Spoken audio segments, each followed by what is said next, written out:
The council chamber floated in the darkness of space, a massive ring of metal and glass that orbited the ruined planet below. Inside, hundreds of alien species gathered under the bright lights.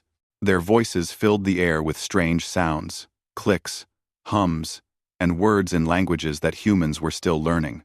Commander Day One sat alone at the human delegation table. His uniform was old and faded, patched in several places.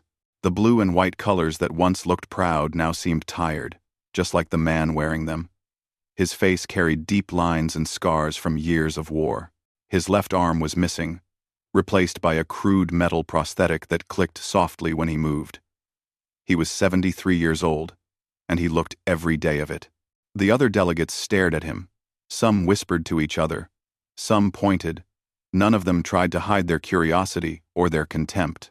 At the center of the chamber, a tall alien woman stood at the speaker's platform. Her name was He-Jin, and she was the ambassador from the Cathara Empire. Her skin was smooth and violet, almost glowing under the lights. She wore robes made of fabric that seemed to shift colors when she moved. Gold jewelry decorated her long neck and arms. Everything about her screamed power and ancient authority. She was speaking about humanity's petition to join the Galactic Council. But her words were not kind. "Look at them," He-Jin said, her voice carrying easily through the chamber. She gestured toward Day One with one long finger. 300 years in space. 300 years. My people have sailed between the stars for 50,000 years. 50,000 years of civilization, of art, of culture, of law. Several aliens in the audience made sounds of agreement. He-Jin smiled. And what do humans bring to this council? What great achievements do they offer? She paused for effect. Wars. Small, crude wars against pirates and raiders. They barely understand quantum physics. Their ships leak radiation. Their computers are slower than our children's toys. Laughter rippled through parts of the chamber. Day One did not move. His eyes were closed. Look at their representative, He-Jin continued. She walked closer to the human table, her robes flowing behind her. An old soldier in a torn uniform. A broken warrior who lost his arm in some forgotten skirmish. This is who they send to represent their species? This is their best? More laughter. He-Jin's smile grew wider. The humans are scavengers, she said. They found our old technology floating in space and copied it badly. They found abandoned stations and moved into them like insects into a dead tree. They call themselves explorers, but they are nothing more than children playing dress-up in their parents' clothes. A delegate from the Vrax Consortium, a species that looked like walking crystals, stood up. The Cathara speak truth. It said in a voice like breaking glass. Humanity has contributed nothing to galactic civilization. They take and take, but give nothing back. Another voice joined in. This one from a Taurian delegate with 6 arms. They are violent and unpredictable. They fight each other as much as they fight external threats. How can we trust such a species? He-Jin nodded to both speakers. She turned back to Day One, who still sat with his eyes closed. Hands folded on the table before him. Commander, He-Jin said, her voice dripping with false sweetness. You are very quiet. Do you have nothing to say in defense of your species? No grand speeches? No appeals to our mercy? Day One did not respond. He might have been sleeping, except for the slight rise and fall of his chest. He-Jin's smile faded. She did not like being ignored. I asked you a question, human. It is customary to respond when an ambassador addresses you directly. Still nothing. The chamber grew quieter as everyone watched. Perhaps he cannot speak, another delegate suggested.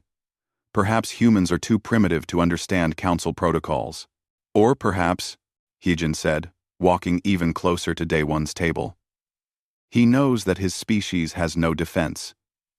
He knows that humanity is unworthy of standing among us. He knows that they are Haktar. The single word cut through He-Jin's speech like a knife. The chamber went completely silent. Heijin stopped walking. Her violet skin seemed to pale slightly. "What did you say?" Daewon opened his eyes. They were gray and tired, but there was something in them now. Something hard. Something old. "Haktar volneth Saimora," he said.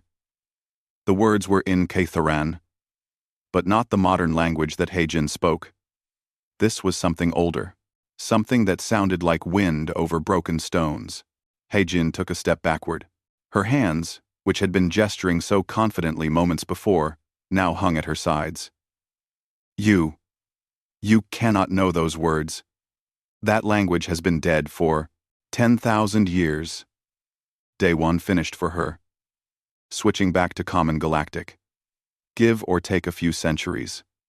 The Cathara don't teach it anymore. In fact, your government made it illegal to even research it about 8,000 years ago. The penalty for speaking it is death. The other delegates began murmuring. This was unexpected. Fascinating. Dangerous. "How do you know this?" Heijin demanded. Her voice shook slightly. "No human should know the old tongue. No one outside the Cathara should know it even exists."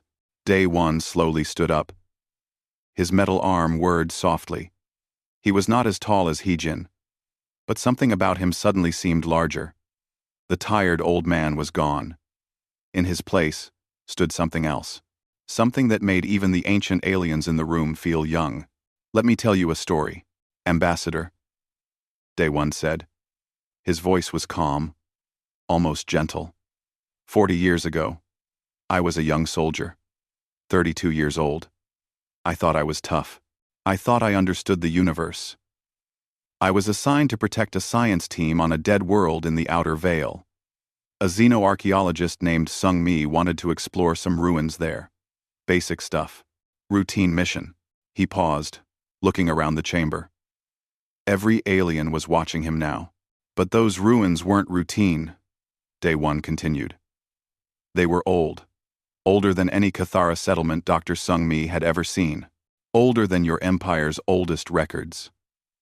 And when she ran the DNA scans on the organic material we found there, something impossible came up. "Stop," Heijin said. Her voice was barely a whisper.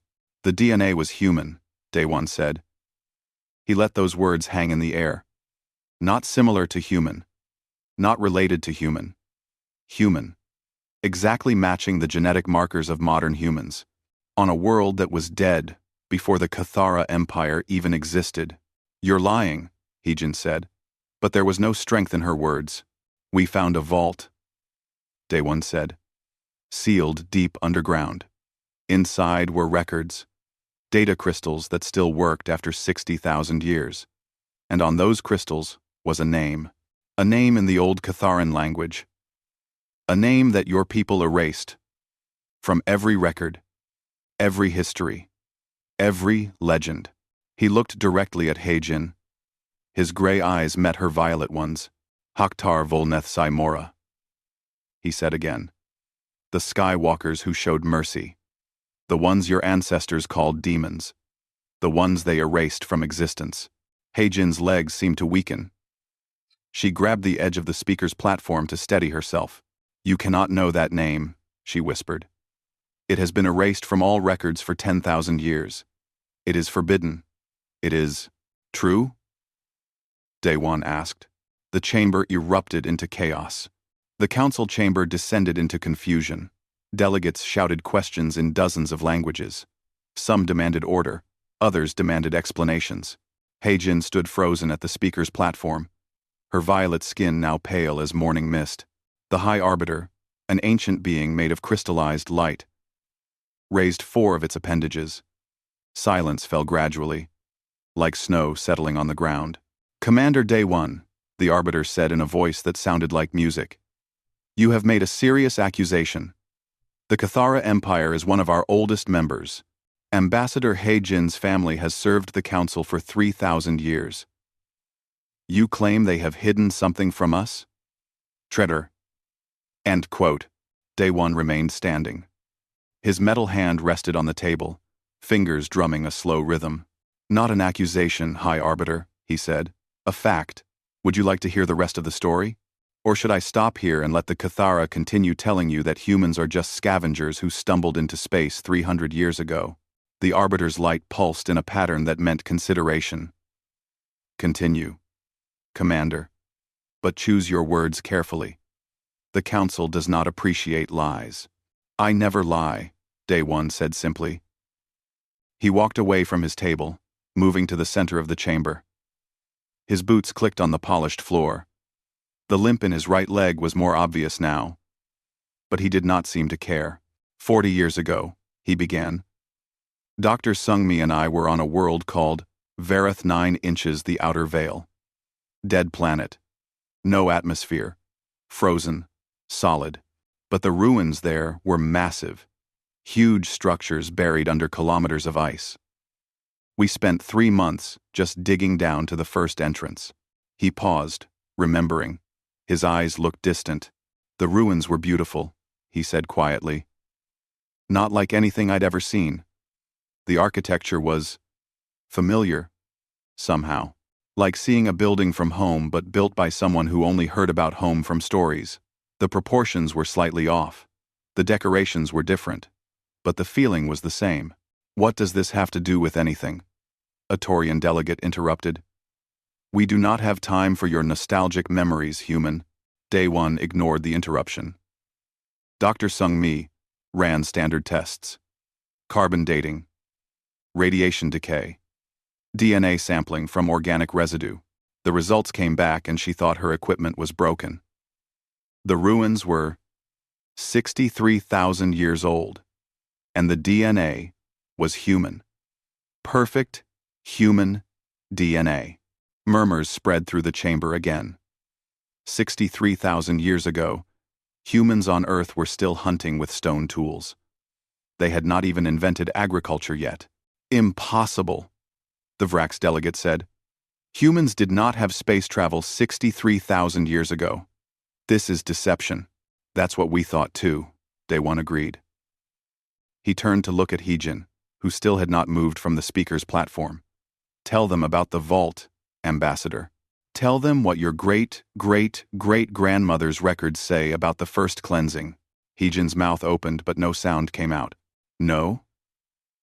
He faced the council again. The vault was a data archive, shielded by technology we still don't fully understand. Inside were millions of records, historical documents, scientific papers, personal journals, all written in a language that took us 2 years to translate. And what did these records say? The High Arbiter asked. They said that 60,000 years ago, there was a human civilization that spanned 300 star systems, Day One said.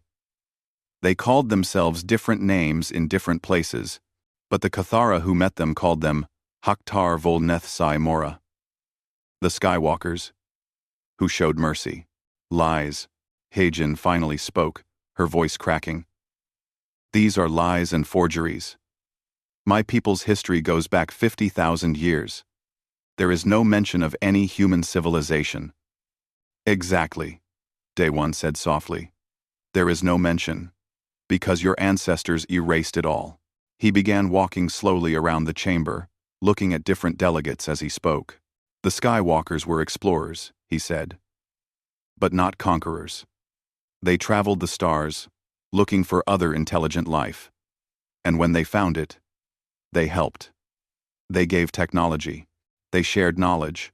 They taught agriculture to species still living in caves. They gave medicine to species dying of plagues. They gave starflight to species that could barely leave their own planets. Noble saviors.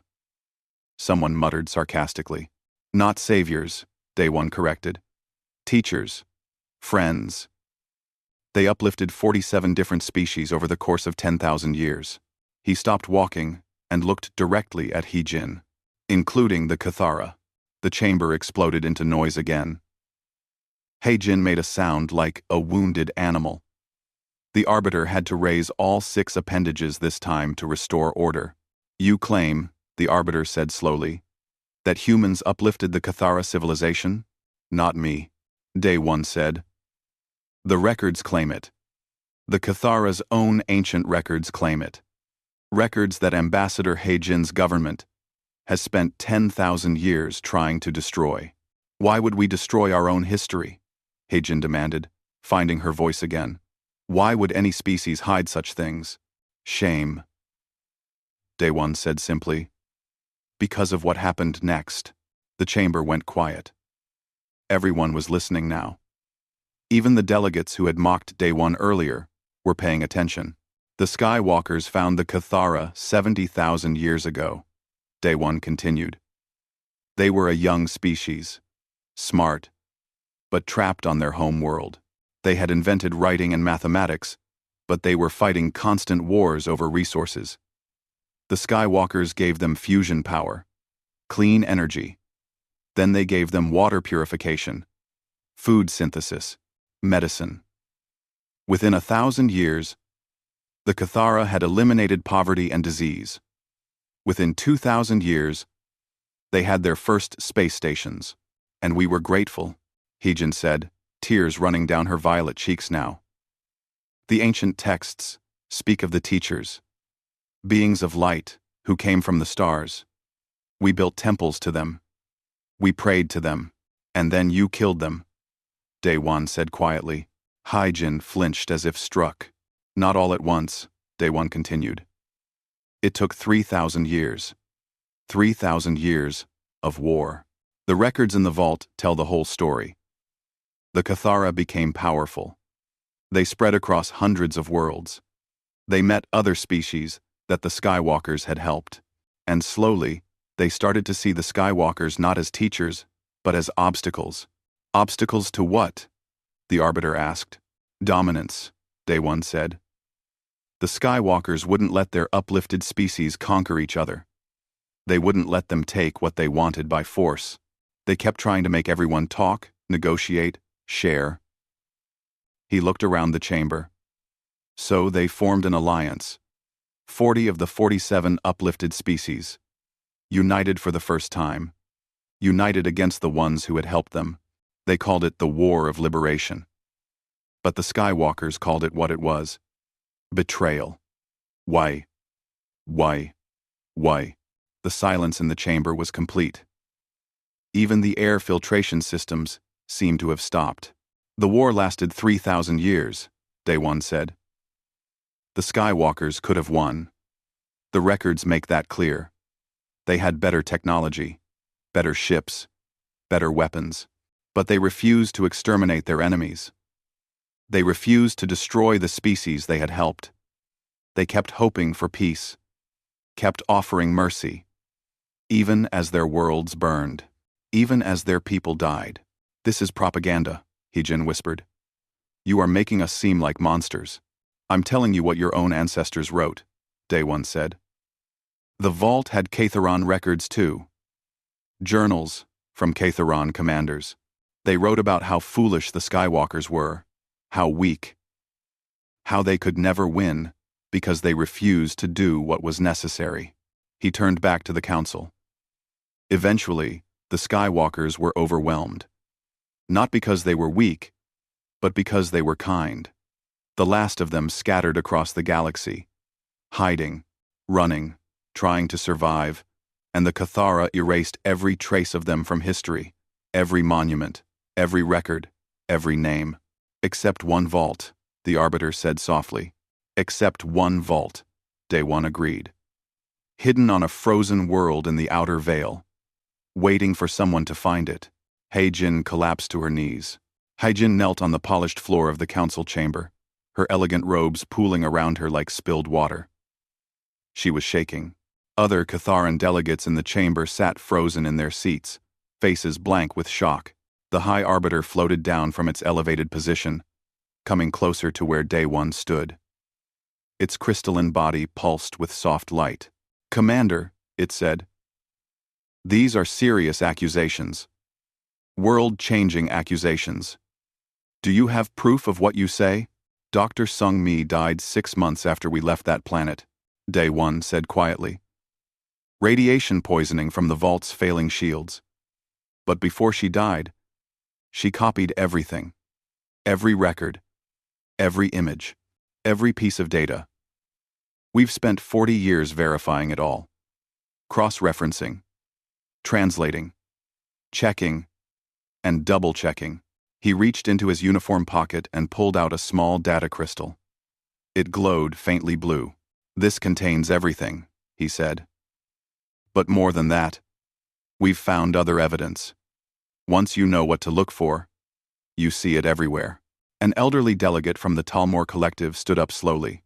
His name was Taeyang, and he was known as one of the galaxy's greatest historians. His species lived for 300 years, and he had spent most of his life studying ancient civilizations. "Commander Day 1, Taeyang said, his voice rough with age. "Of course, Elder," Day 1 said respectfully. Taeyang walked to the center of the chamber, his steps slow and careful. He looked at the assembled delegates. Then, at He-Jin, still kneeling on the floor. "For 200 years, Taeyang said, I have studied the histories of this galaxy's civilizations. And for 200 years, I have noticed something strange. There are gaps, inconsistencies, things that don't quite make sense." He turned to face Day 1. "When you spoke the old Catharan words, something clicked in my mind. My own people's oldest legends speak of the soft-handed ones, teachers who came from the sky and gave us fire, gave us the wheel, gave us language itself. We always thought they were gods. Myths. Stories to explain how we became civilized. But they were real," Day 1 said. "They were real," Taeyang agreed.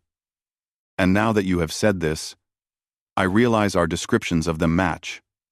Creatures who walked on 2 legs, 5 fingers on each hand, no fur or scales or shells, just smooth skin and clothing made of woven fibers." Another delegate stood. Then another. "Species from all across the galaxy, all with similar stories. The builders who taught, the star teachers, the soft ones, the kind folk, different names, but always the same description. Always the same story of beings who came, helped, and then disappeared." "How is this possible?" a young delegate asked. "How could humans be in space 60,000 years ago, when Earth's humans were still primitive?" "Because we weren't from Earth," Day 1 said. "Or, rather, the Skywalkers weren't from Earth. Not originally." He gestured to the viewport, where stars glittered against the darkness. "Dr. Sung-Mi found genetic records in the vault," he explained. "The Skywalkers were human.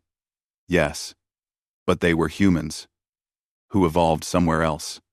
Another planet, another star system. They reached space early, very early, and they spread across the galaxy, just like humans from Earth are doing now." "Then what happened to them?" the Arbiter asked.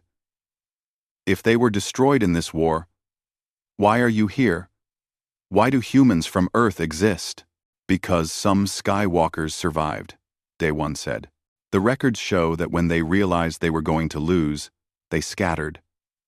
Small groups fled to remote systems, places where the Cathara Alliance wouldn't think to look, and one of those groups ended up near a small yellow star on the edge of the galaxy." "Earth," He-Jin whispered from the floor. "Earth," Day 1 confirmed. "But they were broken, traumatized. They had lost everything. Their technology failed over time. Their knowledge faded. Within a few thousand years, they had forgotten they ever came from the stars. They thought Earth was the only world that mattered.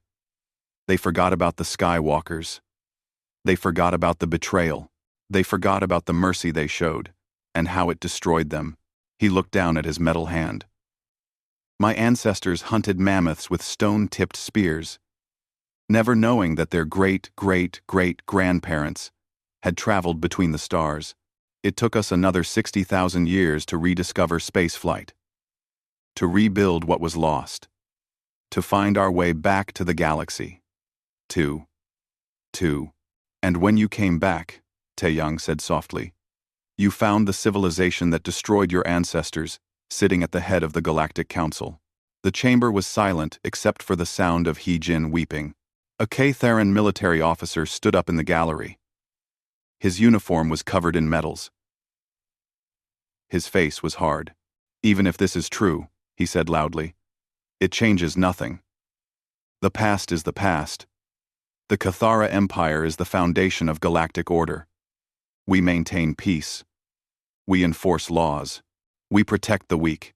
What our ancestors did 60,000 years ago does not matter now. Doesn't it? Day One asked. He walked closer to the officer. Your entire civilization is built on a lie. Your power comes from claiming to be the oldest, wisest species in the galaxy.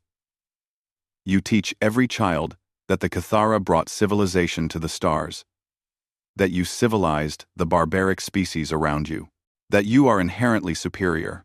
He stopped in front of the officer. But the truth is, you were given everything.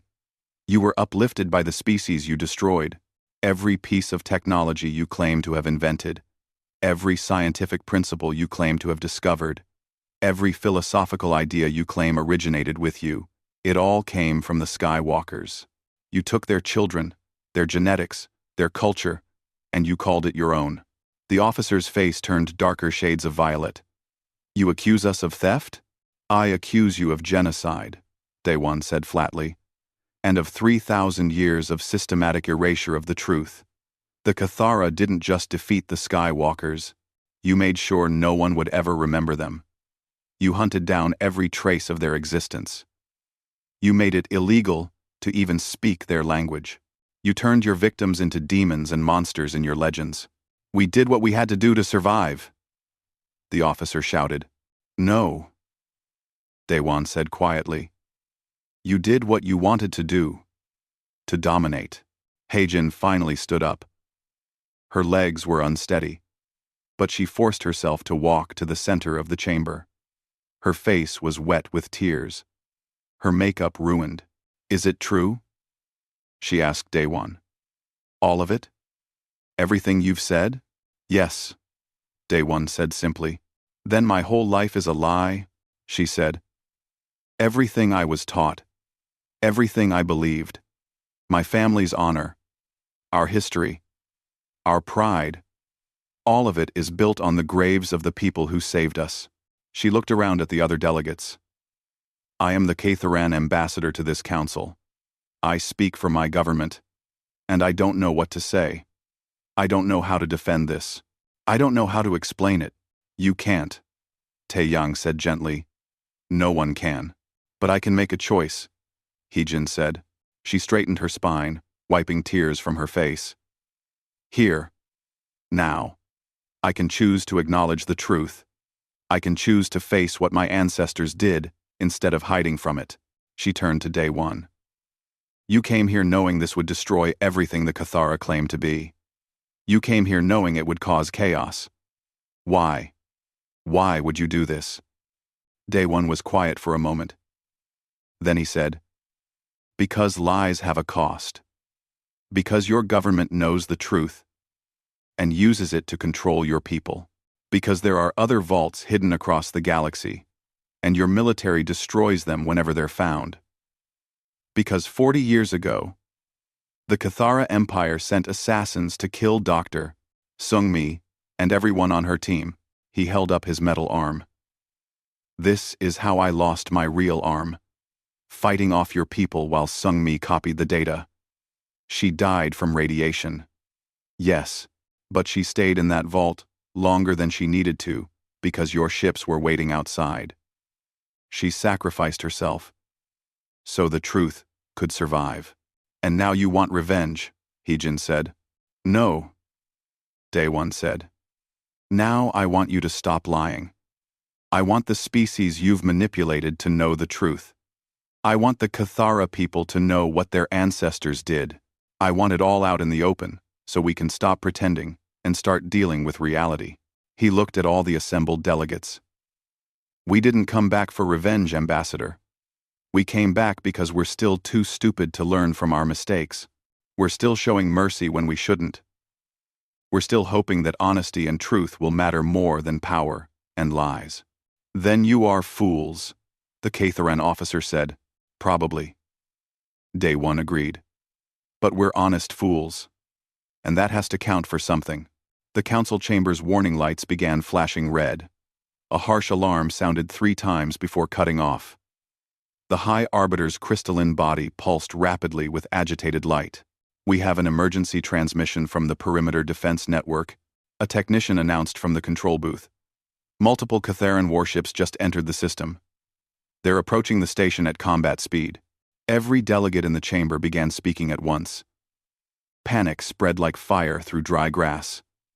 Some aliens rushed toward the exits. Others pulled out communication devices, trying to reach their ships. The orderly council session dissolved into chaos. Day One did not move.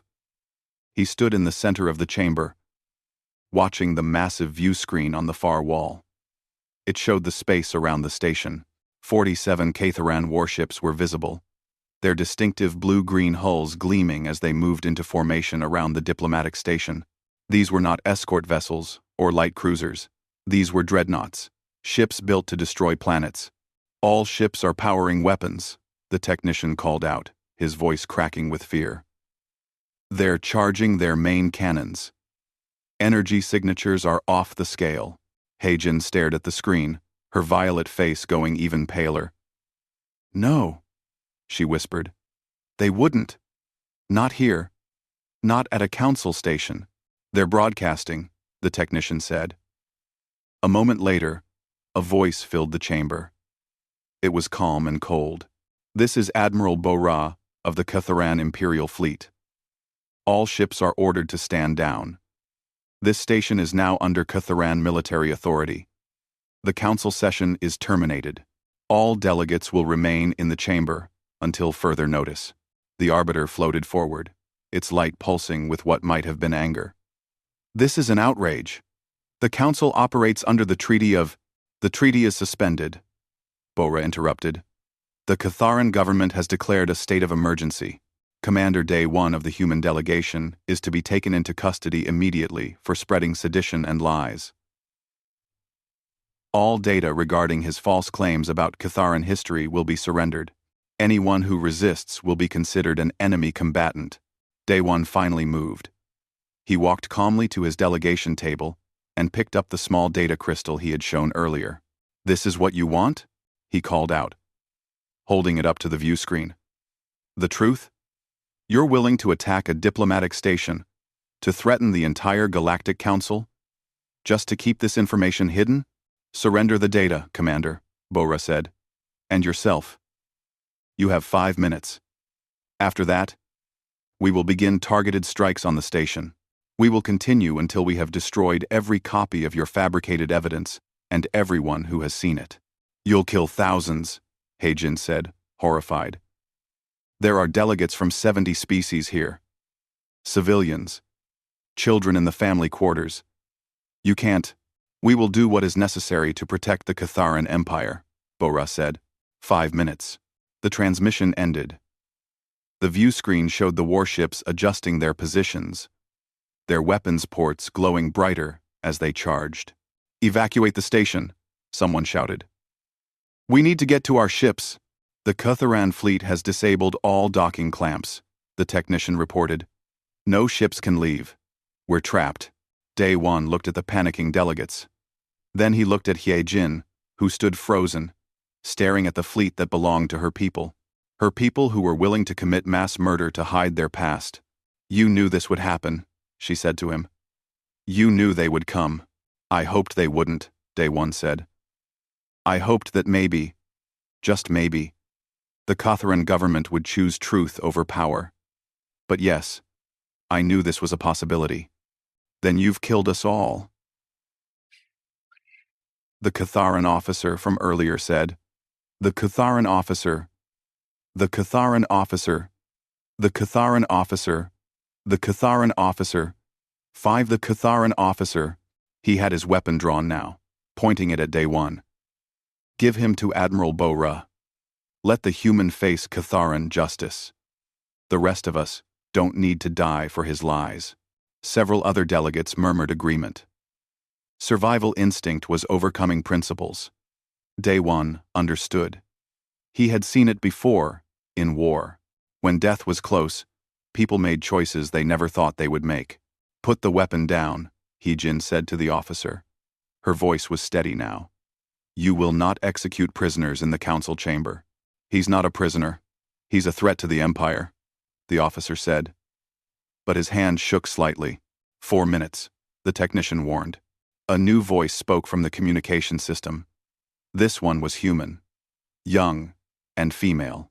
Catharan Fleet, this is Captain Insu of the Earth Defense Force ship Horizon. I'm placing my vessel between your fleet and the station. If you want to fire on the council, you'll have to go through me first. On the view screen, a small human ship appeared. It was barely the size of one of the Catharan dreadnought's weapons batteries. A tiny speck of metal and defiance positioning itself directly in the line of fire. That's suicide, someone said. One human ship against 47 dreadnoughts? Captain Insu, stand down, Day One said into the air. That's an order. You can't stop them. With respect, Commander. Insu's voice came back. I'm not trying to stop them. I'm trying to give them a choice. They can kill me first. Let them explain to the galaxy why they murdered humans who were trying to protect the Council. Your sacrifice will mean nothing, Admiral Bora said. Move aside or be destroyed. 3 minutes. The technician said. Hee-jin walked to the center of the chamber. She touched a control panel, activating the station's broadcast system. Her image would now be transmitted to every Catharan ship in the fleet. And beyond that, to every Catharan communication network in the Empire. My name is Hee-jin, she said. Ambassador to the Galactic Council, daughter of the House of Jin, servant of the Catharan people. And I am about to tell you something that your government does not want you to know. Ambassador, what are you doing? The Catharan officer hissed. Choosing, Hee-jin said. She looked directly into the camera. Everything Commander Day One said is true. Our history is a lie. Our empire was built on genocide. We destroyed the species that saved us. We erased them from existence because we wanted their power for ourselves. 2 minutes, the technician said, his voice barely a whisper now. I have seen the evidence. Hee-jin continued. I have verified it. Our own ancient records confirm it. The humans called Skywalkers existed. They uplifted us. They taught us. They loved us. And we killed them for it. We killed them and took everything they were and pretended it was ours. On the view screen, the Catharan fleet began to shift. Ships were breaking formation. Some were turning away from the station. All ships maintain formation, Admiral Bora commanded. That is a direct order from Fleet Command, but the ships kept moving. Some were pointing their weapons at each other now instead of at the station. The humans came back to our galaxy, Hee-jin said, tears streaming down her face again. They came back, and they found us sitting in power, claiming glory that we stole from their ancestors. And you know what they did? They tried to join the Council. They tried to work with us. They tried to be peaceful, just like their ancestors did. Just like the Skywalkers, who we murdered. 1 minute, the technician said. But he sounded less frightened now. Something was happening with the fleet. Admiral Bora, a new voice said over the communication channel. This is Captain Namgil, of the dreadnought Eternal Glory. I am relieving you of command. Power down your weapons. You have no authority to... Bora started. This is Captain Youngsu of the Starfire. I stand with Captain Namgil. We will not fire on the Council station. More voices joined in. Ship after ship, captains declaring that they would not commit mass murder to hide the government's lies. Hee-jin smiled through her tears. The truth is out now, Admiral. I've broadcast it to every Catharan world. Every station. Every ship. Billions of our people know now. You can't erase it. You can't hide it anymore. On the view screen, Admiral Bora's flagship suddenly exploded. Not from external fire from within. The other ships in the fleet were firing on it. Internal mutiny on the flagship, the technician reported. The crew is fighting each other. Some want to follow Bora's orders. Some want to stand down. The flagship broke apart, pieces spinning into the darkness. Emergency pods launched, scattering like seeds in the wind. The Catharan fleet descended into chaos, ships firing on each other, crews mutinying, commanders arguing over open channels. The mighty Catharan military, divided and fighting itself. Captain Insu's small human ship stayed where it was, a tiny shield between the station and the warring fleet. Day One sat down heavily in his chair. His metal hand was shaking. "I didn't want this," he said quietly. "I didn't want a civil war." "You didn't start it," Heejin said. She came to stand beside him. "My ancestors started it 60,000 years ago when they chose betrayal over gratitude. This is just the price finally coming due." 1 month had passed since the chaos at the council station. The galaxy had changed in ways no one could have predicted. The Cathara Empire was broken. Not destroyed, but fractured into dozens of factions. Some Cathara accepted the truth about their history and wanted to make amends. Others refused to believe it, calling it human propaganda.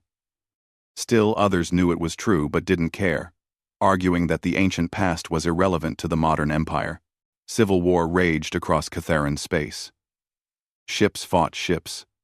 Colonies declared independence. The government that had ruled for 50,000 years was tearing itself apart. And it wasn't just the Cathara.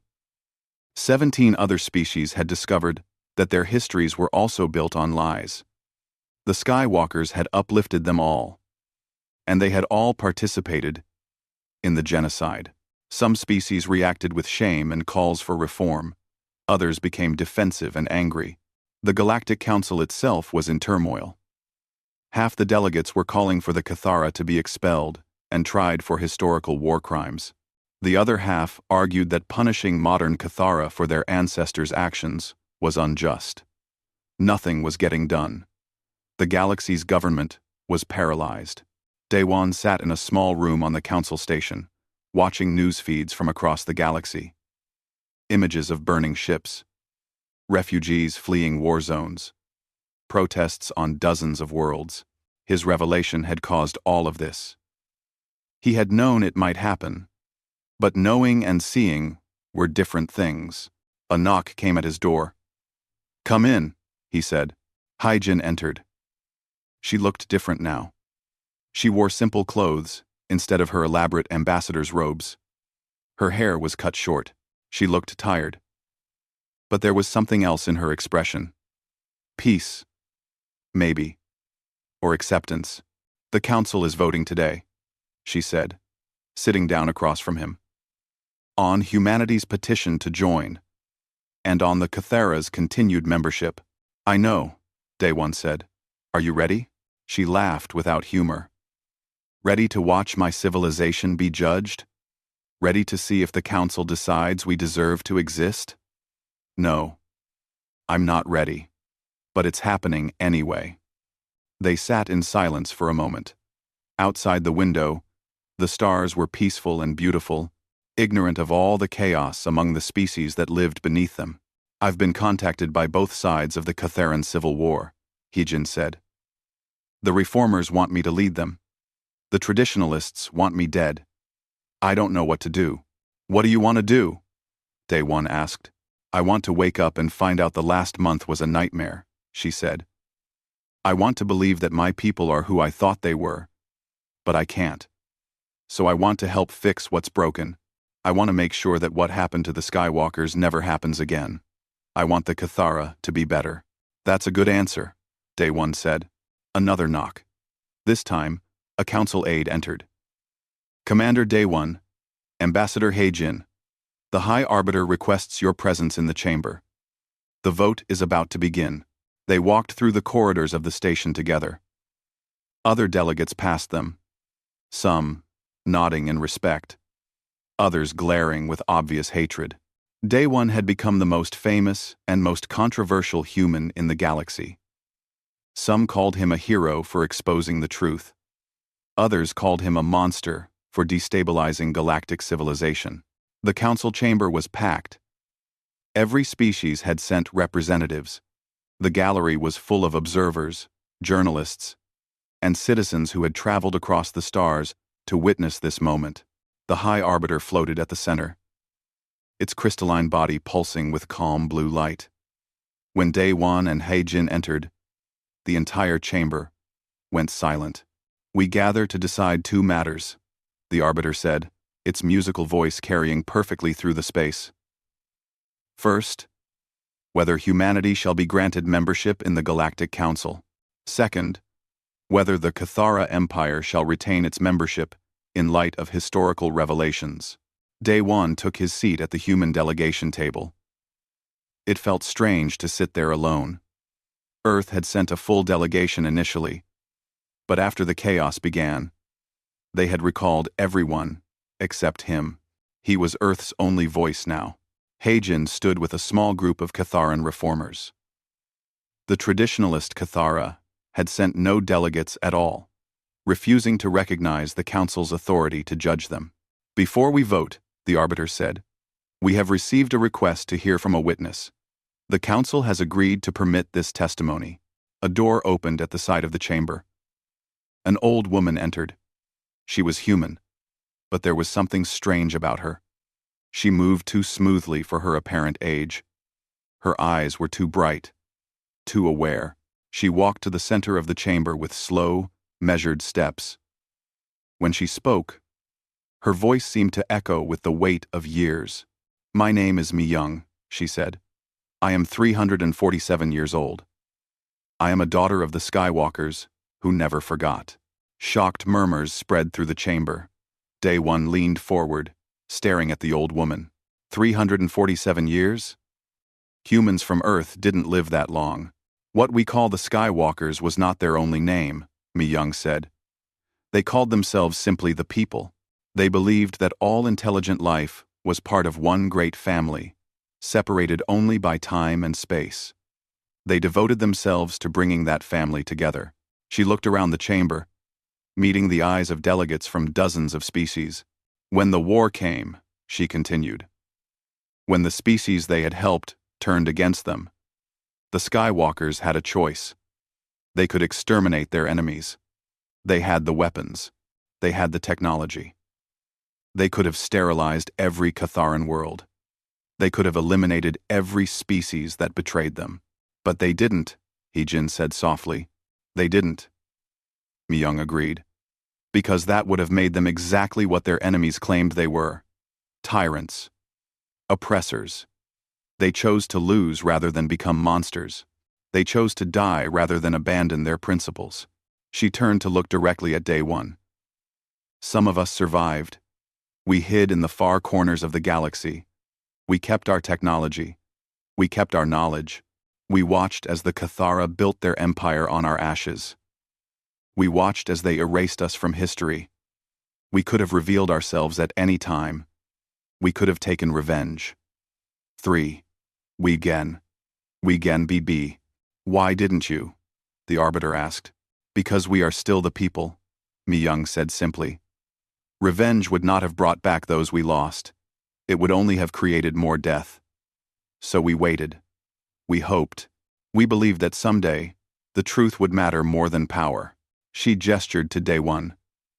"When humans from Earth rediscovered space travel, we watched them.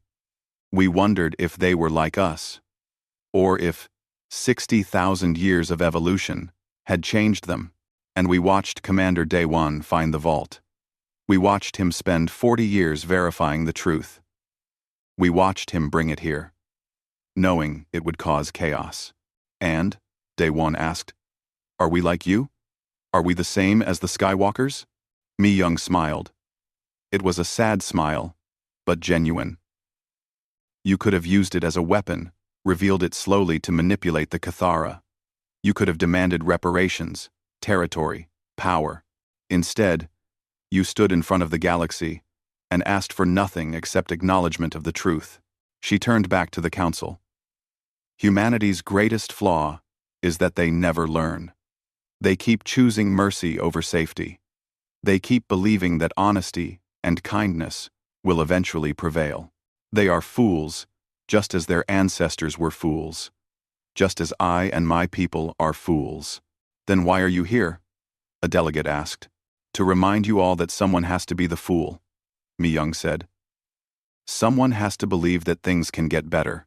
Someone has to choose peace over revenge, even when revenge would be easier, even when revenge would be justified. The chamber was completely silent now. The Skywalkers made that choice, Mi-young said. They paid for it with extinction. But their choice gave the galaxy 50,000 years of civilization. Flawed civilization. Yes. Built on lies, yes. But civilization nonetheless.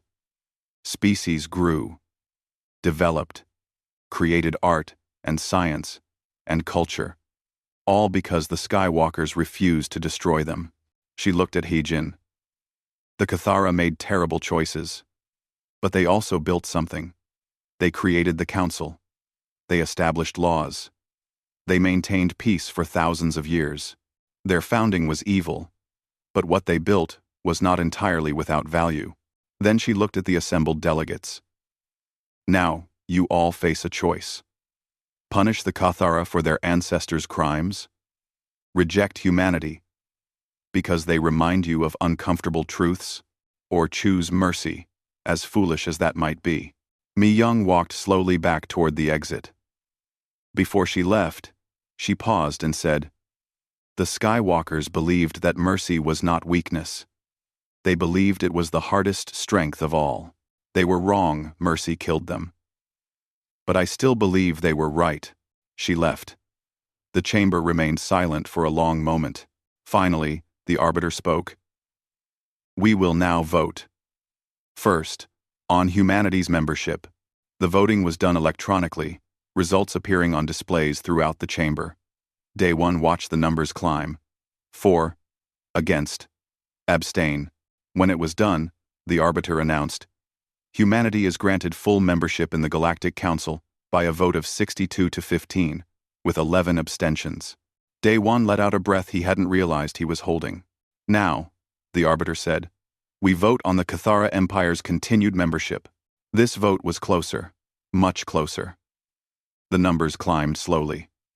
Cathara delegates sat frozen, waiting for judgment. The Cathara Empire retains its membership by a vote of 47 to 41, with 20 abstentions. Several delegates gasped. The Cathara had survived. Barely. This vote was influenced by humanity's delegation, the arbiter said. Commander Day-1 cast Earth's vote in favor of Catharan membership. Every eye in the chamber turned to Day-1. He-jin stood up slowly, staring at him with disbelief. You voted for us? She asked. After everything we did? Day-1 stood up. He looked old and tired, but his voice was steady. My government gave me full authority to vote as I saw fit, he said.